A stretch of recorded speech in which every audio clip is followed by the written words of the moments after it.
the other side knows that biological reality is against them. There are clear physical differences between men and women. That's the entire reason we have women's sports as a separate category in the first place.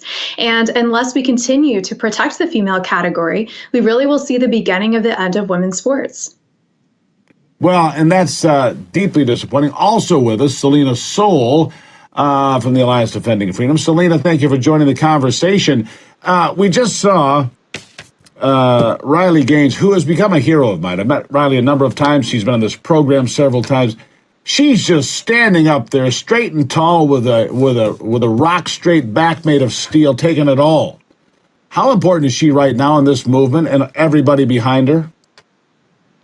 She's important in this fight. When I started speaking on this back in 2018, I was just 15 years old, and I felt like for a long time I was one of the only ones fighting for this issue. So I'm so encouraged by all the amazing women that have since stood up and joined me in this fight, because it's going to be much easier to fight this with the more voices that we have. Yeah. So how are we going to make traction here? I mean, we know that they're letting men, Leah Thomas, into girls' locker rooms. We know that girls are being pushed off the podium altogether, losing their All-American status and everything else. What's it going to take, Christiana? What's it going to take to win this incredibly important fight? Well, for starters, I mean, we're filing federal lawsuits to protect the female category. ADF has the privilege of representing Selena Soule and other brave female athletes in the state of Connecticut. It's the first federal lawsuit of its kind in the nation to defend and protect women's sports.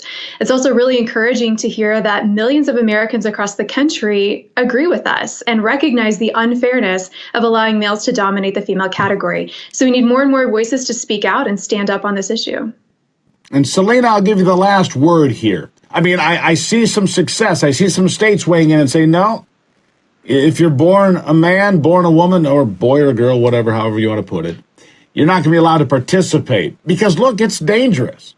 It's dangerous. I mean, can you imagine a major league slugger, hitting the ball back at 45 feet in women's softball? It's dangerous. And I could make 100 other comparisons where there's contact involved, where people get hurt. I'll give you the last word here. How important?